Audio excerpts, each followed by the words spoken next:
Welcome to the channel everyone. आज हम discuss करेंगे क्लबिंग प्रोविजंस जो कि सेक्शन 60 से 65 में कंटेन है इनकम टैक्स एक्ट के। सबसे पहले हम देखेंगे सेक्शन 60 जो कि है transfer of income without transfer of asset. अगर कोई पर्सन के पास कोई एसेट है और उससे कोई इनकम हो रही है और अगर वो उस इनकम को without transferring the asset transfer करता है तो ऐसी इनकम उस ट्रांसफ़र के हाथ में ही टैक्सेबल होगी। यहाँ पे ये इममटीरियल है कि ट्रांसफ़र रिवोकेबल है या इरिवोकेबल है and whether it was made before the commencement of the act or after the commencement of act. For example, अगर Mr. A confers the right to receive rent in respect of his house property on his wife Mrs. A without transferring the house itself to her, then in this case the rent received by Mrs. A will be clubbed with the income of Mr. A. So next section है income arising from revocable transfer of assets. सबसे पहले हम देखेंगे कि revocable transfer क्या होता है। A transfer is deemed to be revocable if it contains any provision for the retransfer directly और इनडायरेक्टली ऑफ द होल और any part of the income और एसेट टू द ट्रांसफ़र। यानी कि अगर जो ट्रांसफ़र है किसी भी एसेट का और इनकम का वो डायरेक्टली और इनडायरेक्टली री ट्रांसफ़र हो सकता है ट्रांसफ़र को, देन वो transfer deemed to be revocable माना जाएगा। And second one is if it gives in any way to the transfer a right to resume power directly और इनडायरेक्टली ओवर द होल और any part of the income और the asset.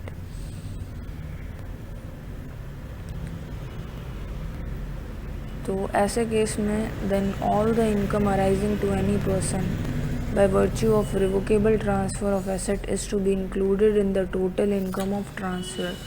यानी कि जिसने भी transfer किया है उसी के हाथ में वो इनकम टैक्सेबल हो जाएगी।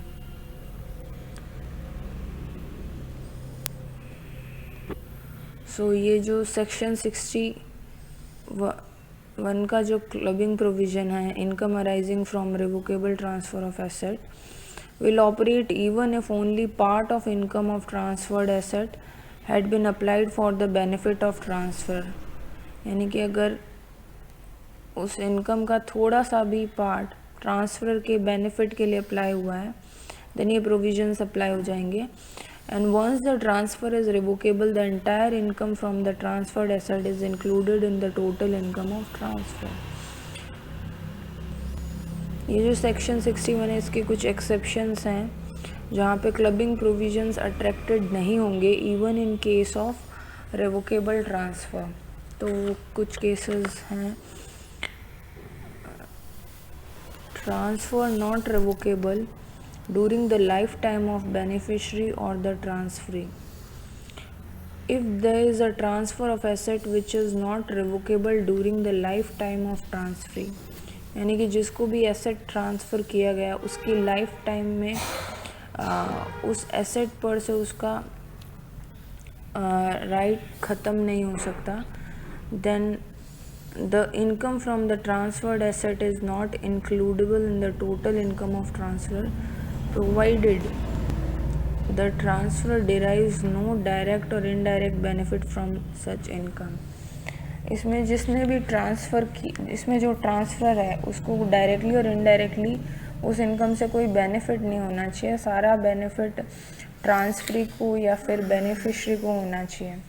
If the transfer receives direct और indirect benefit from such income then such income is to be included in his total income even though the transfer may not be revocable during the lifetime of transferee।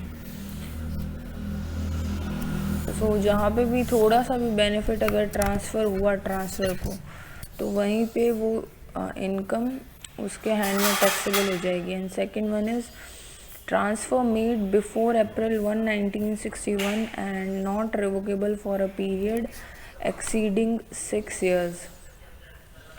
अगर income arising from transfer of an asset before 1/4/61 which was not revocable for a period exceeding 6 years, is not includable in the total income of transfer provided the transfer doesn't derive direct or indirect benefit from such income. In both the above cases, as and when the power to revoke the transfer arises, the income arising by virtue of such transfer will be included in the total income. ऊपर के जो दोनों cases है उनमें जैसे ही power to revoke the transfer arises, the income arising by virtue of such transfer will be included in total income of transfer. तो अगर transfer 1 अप्रैल से पहले किया गया है और रिवोकेबल नहीं है for a period exceeding 6 year, then उस केस में भी सेक्शन 61 के प्रोविजंस एप्लीकेबल नहीं होंगे. And next section is section 64(1)(2), income by way of remuneration from a concern in which the individual has substantial interest. So अगर कोई individual है उसके स्पाउस को डायरेक्टली और indirectly by way of salary, commission, fees और any other form of remuneration, whether in cash और in kind, किसी concern से रिसीव हो रहा है जिसमें उस इंडिविजुअल का सब्सटेंशियल इंटरेस्ट है, देन उसकी स्पाउस की जो भी इनकम होगी रेम्यूनरेशन इन कैश और वो उसकी इनकम में क्लब कर ली जाएगी. इसमें 2 सर्कमस्टेंसेस हो सकते हैं. Circumstances when an individual is deemed to have substantial interest in a concern, तो जहाँ पे वो कंसर्न एक कंपनी हो सकती है और दूसरा एनी अदर केस हो सकता है. अगर वो कंसर्न एक कंपनी है देन सब्सटेंशियल इंटरेस्ट कब माना जाएगा? If equity shares carrying 20% or more of voting power are beneficially owned by such person or partly by such person and partly by one or more of his relatives at any time during the previous year. And अगर concern company के अलावा कोई और है, then if such person is entitled or such person and one or more of his relatives are entitled in the aggregate to receive 20% or more profit of such concern at any time during the previous year. The term relative in relation to an individual means husband, wife, brother or sister or any lineal ascendant or descendant of that individual. Clubbing provision will not apply where remuneration is received on account of technical or professional qualifications of the spouse. If both husband and wife have substantial interest in a concern, then where both husband and wife have substantial interest in a concern and both are in receipt of income by way of salary from the said concern, then such income will be includable in the hands of that spouse whose total income excluding such income is higher.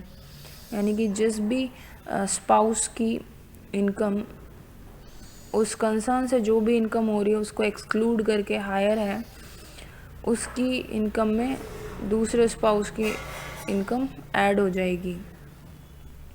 Where any such income is once included in the total income of either spouse, income arising in the succeeding year shall not be included in the total income of other spouse unless the assessing officer is satisfied after giving that spouse an opportunity of being heard that it is necessary to do so.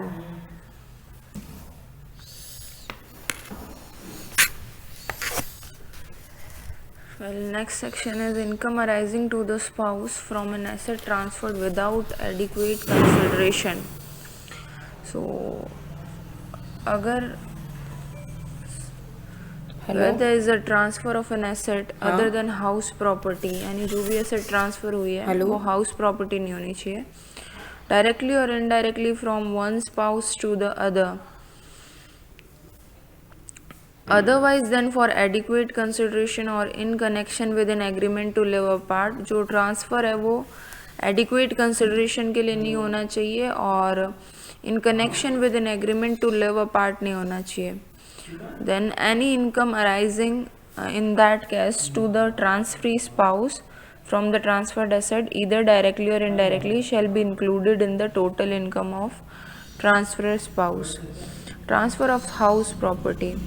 In case of transfer of house property, अगर जो asset transfer हुई है वो house property है, then the provisions are contained in section 27, यानी कि section 27 के provision से एप्लीकेबल हो जाएंगे. If an individual transfers a house property to his spouse without adequate consideration or otherwise than in connection with an agreement to live apart, the transfer shall be deemed to be the owner of the house property and its annual value will be taxed in his hands. यानी कि अगर house property transfer करता है कोई spouse अपने spouse को without adequate consideration or otherwise than in connection with an agreement to live apart, then जो भी ट्रांसफ़र है वो shall be deemed to be the owner of the house property होगा और उसकी जो एनुअल वैल्यू है उसी के हैंड्स में टैक्सेबल हो जाएगी. Income from accretion of the transferred asset. It may be noted that any income from the accretion of transferred asset, यानी कि जो भी एसेट ट्रांसफ़र हुई है उसके एक्रीशन से अगर कोई इनकम हो रही है तो वो क्लब्ड नहीं होगी with the income of transfer. The income arising on transferred asset alone has to be clubbed, यानी कि जो एसेट ट्रांसफ़र हुई है उससे जो इनकम हो रही है सिर्फ वही क्लब होगी. उस इनकम से अगर वापस कोई इनकम हो रही है तो वो क्लब नहीं होगी. However income earn by investing such income can not be clubbed. Meaning of adequate consideration क्या होगा इस सेक्शन के लिए? It is also to be noted that natural love and affection do not constitute adequate consideration. Therefore, where an asset is transferred without adequate consideration, the income from such asset will be clubbed in the hands of transferor. And transferred asset invested in business. अगर assessee ने कोई asset transfer किया directly और indirectly, यानी उसके spouse ने वो अपने बिजनेस में इन्वेस्ट कर दी, then the proportionate income arising from such investment is to be included in the total income of transfer. यानी कि उसके स्पाउस के हाथ में वो मतलब जिस ट्रांसफ़र स्पाउस ने ट्रांसफ़र की है उसके हाथ में प्रोपोर्शनेट इनकम टैक्सेबल हो जाएगी. If the investment is in the nature of contribution of capital, then proportionate interest on capital will be clubbed with the income of transfer. Such proportion has to be computed by taking into account the value of aforesaid investment as on the first day of the previous year to the total investment in the business or by way of capital contribution in a firm as a partner, as the case may be, by the transferee as on that day.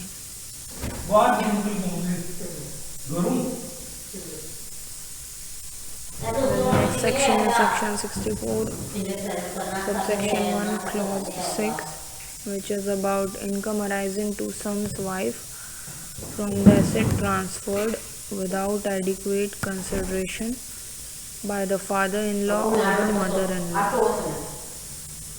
Well, asset transferred without adequate consideration, अगर कोई asset transfer हुई है directly और indirectly किसी individual के द्वारा to his और her sons wife without adequate consideration, then जो भी इनकम होगी उस एसेट से वो ट्रांसफ़र के हैंड में टैक्सेबल होगी, यानी कि मदर इन लॉ और फादर इन लॉ के हैंड्स में वो टैक्सेबल हो जाएगी.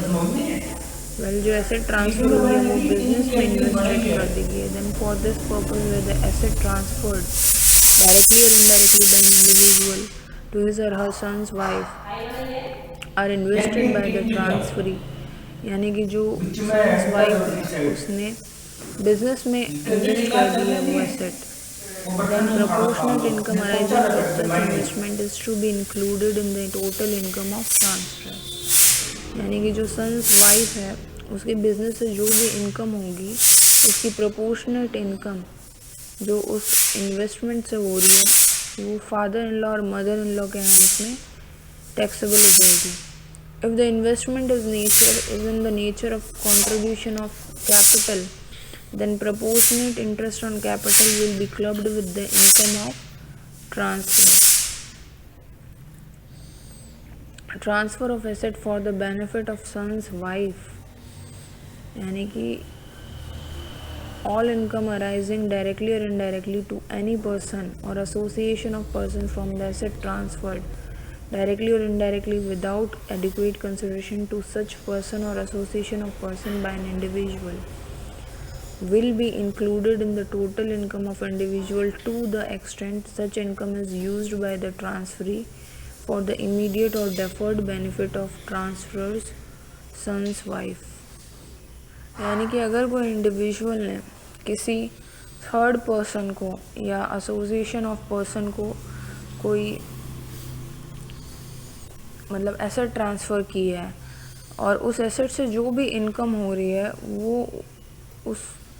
वो यूज़ हो रही है उस इंडिविजुअल के जो ट्रांसफ़र है उसके बेटे की वाइफ के लिए, यानी ट्रांसफ़र सन्स वाइफ, देन जो भी इनकम उसके लिए उसके बेनिफिट इंडिविजुअल के सन्स इंडिविजुअल के बेटे की वाइफ के लिए यूज़ हो रही है to the extent then such income is used by the transferee for the immediate और deferred benefit of the transfer sons wife, तो वो इनकम क्लब कर दी जाएगी ट्रांसफर के हैंड्स में. एंड यहाँ पे ये भी ध्यान रखना होगा कि where any asset is transferred by any person to any person without consideration or for inadequate consideration, then the provisions of section 56(2)(10) would get adopted in the hands of transferee if the conditions specified thereunder are satisfied. Next हम जो देखेंगे वो है clubbing of minors income. तो एक minor की income होती है वो उसके पेरेंट के हैंड में अगर कमाल कर रहा है आज तो जो भी इनकम हो रही है माइनर की उसकी मैनुअल वर्क या फिर किसी ऐसी एक्टिविटी हो रही है जो जिसमें उसका स्किल या टैलेंट या फिर स्पेशलाइज्ड नॉलेज और एक्सपीरियंस इंक्लूडेड हो, देन उस केस में उस माइनर की इनकम उसके पेरेंट के हैंड्स में इंक्लूडेड नहीं होगी. And the income of minor will be included in the income of that parent whose total income is greater. यानी जिस भी पेरेंट की इनकम ज़्यादा होगी उसके हाथों में माइनर की इनकम क्लब कर दी जाएगी. And once clubbing of minor's income is done with that of one parent, it will continue to be clubbed with that parent only in subsequent years. यानी कि जिस भी पेरेंट के हैंड्स में एक बार इनकम क्लब हो गई देन सब्सिक्वेंट ईयर्स में भी उसी पेरेंट के हैंड्स में इनकम क्लब होगी. एंड द एओ में however club the minor's income with that of the other parent, यानी कि असेसिंग ऑफिसर चाहे तो दूसरे पेरेंट की हैंड्स में वो इनकम टैक्सेबल कर सकता है if after giving the other parent an opportunity to be heard satisfy that it is necessary to do so. Well the marriage of parents doesn't subsist, यानी कि पेरेंट्स की marriage subsist नहीं करती तो उस केस में माइनर की income किसके हाथों में क्लब होगी. Then the income of minor will be includable in the income of that parent who maintains the minor child in the relevant previous year, यानी कि उस प्रीवियस ईयर में जिस भी पेरेंट ने चाइल्ड को मेंटेन किया होगा माइनर चाइल्ड को उनके हाथों में वो इनकम टैक्सेबल हो जाएगी. However, the income of a minor child suffering from any disability of the nature specified in section 80(u) shall not be included in the hands of parent but shall be assessed in the hands of child. तो अगर कोई minor child है जो कि disability से सफ़र कर रहा है जो सेक्शन 80(u) में स्पेसिफाई है, देन उस केस में उसकी इनकम पेरेंट्स के हैंड में टैक्सेबल नहीं होगी. It may be noted that the clubbing provisions are attracted even in respect of income of minor married daughter. Well, child in relation to an individual includes a stepchild and an adopted child of that individual. Well, exemption in respect of clubbed income of minors, section 1032 Well, in case of the income of an individual includes the income of his or her minor child in terms of section 64(1)(a, यानी कि इस section 64(1)(a में minor child की income club होती है parent के hands में, then such parent shall be entitled to exemption of 1500 rupees as per section 10 clause 32 in respect of each minor child, यानी कि हर माइनर चाइल्ड के केस में 1500 रुपये की एग्जम्पशंस मिलेगी पेरेंट को. However, if income of any minor so included वो आंसू पे is दूध less देने than आए हो? 1500, अगर माइनर की इनकम 1500 से कम है, then the entire income shall be exempt. Well, next case है क्रॉस ट्रांसफर्स का. को समझने के लिए for example make a gift of rupees 50,000 to the wife of his brother B for the purchase of a house. Suit दे दूंगी इन्हें. Simultaneously gift by being to wife minus एली मैंने सूट और वह है कुछ नया of नया share in a एकदम. foreign company of 50,000. बिन कौन दूँ ही नहीं दूँ. Then the income from the asset transfer would be assessed in the hands of deemed transferor. बिन भी लुक ही नहीं तो दूँ कौन If है. the मैं देख ली transfers मैं are भी. so intimately connected that they form part of a single transaction and each transfer constitute consideration for the other by being mutual or otherwise, then in the instant case the transfers have been made by A and B to persons सीधे. who are not their spouse हाँ or truck their मत वह सब so as चीजें. to circumvent the provisions of this section, यानी कि जो clubbing provisions हैं उनको सर्कमवेंट करने के लिए ऐसा दिखाया गया है कि such transfers constitute consideration for each other. Well, इसका एक केस लॉ है सुप्रीम कोर्ट का in case of CIT versus Keshavji Murarji. इस केस लॉ में ऑब्जर्व किया गया कि if two transactions are interconnected, यानी कि अगर दो ट्रांजैक्शन इंटरकनेक्टेड है and are parts of the same transaction, यानी कि एक ही ट्रांजैक्शन के पार्ट हैं, then in such a way it can be said that circuitous method was adopted as a device to evade tax. The implications of clubbing provisions would be attracted. तो उस case में clubbing provisions attracted हो जाएंगे. Accordingly, the income arising to Mrs. B from the house property should be included in the total income of B, and the dividend from shares transferred to A's minor son would be taxable in the hands of A. This is because A and B are the indirect transfer to their minor child and spouse respectively of income yielding assets so as to reduce their burden of taxation. And next section is section 64 clause 2, conversion of self-acquired property into the property of a Hindu undivided family. Well, ये section deal करता है case of conversion of self acquired property into property of HUF. सो अगर वो individual है और वो HUF का member है, तो अगर वो कन्वर्ट कर देता है एट एनी टाइम आफ्टर 31/12/1969 उसकी जो इंडिविजुअल प्रॉपर्टी है into property of HUF of which he is member, or throws such property into the common stock of the family or otherwise transfer such individual property directly or indirectly to the family otherwise than for adequate consideration, then उस case में जो भी income होगी उस property से वो shall continue to be included होगी in the total income of individual जिसने ट्रांसफ़र किया है HUF को. And where the converted property has been partitioned, यानी कि वो जो प्रॉपर्टी उन्होंने ट्रांसफ़र की है वो पार्टीशन में चली गई है, then either by way of total और partial partition the income derive from such converted property as is received by the spouse on partition will be deemed to arise to the spouse from the asset transferred indirectly by the individual to the spouse, and consequently such income shall also be included in the total income of the individual who effected the conversion of such property. यानी कि जिस individual ने conversion of such property effect किया था उसी के हाथों में वो इनकम टैक्सेबल हो जाएगी. where income from the converted property is included in the total income of an individual under section 64(2), then it will be excluded from the total income of the family और as the case may be of the spouse of the individual, यानी कि एक के हाथ में वो taxable होगी. And income included loss. Well, it is significant to note that as per explanation 2 to section 64, income would include loss. Accordingly, where the specified income to be included in the total income of individual is a loss, then such loss will be taken into account while computing the total income of individual. Well, it is significant to note that this explanation applies to clubbing provisions under both section 64(1) and 64(2).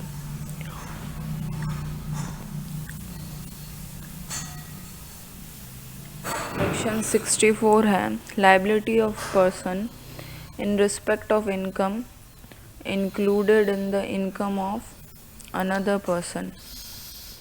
Well, section 61 to 64 provide for clubbing of income of one person in the hands of other in circumstances specified therein. However, जो service of notice of demand है may be made upon the person to whom such asset is transferred, यानी कि जो transferee है उस पे किया जा सकता है service of notice of demand. In such a case the transfer is liable to pay that portion of tax levied on the transfer which is attributable to the income so clubbed. Similar provision will be applicable in case of deemed ownership of house property under section 27, that is transfer of house property otherwise than for adequate consideration to spouse not being in connection with an agreement to live apart or to a minor child not being a minor married daughter.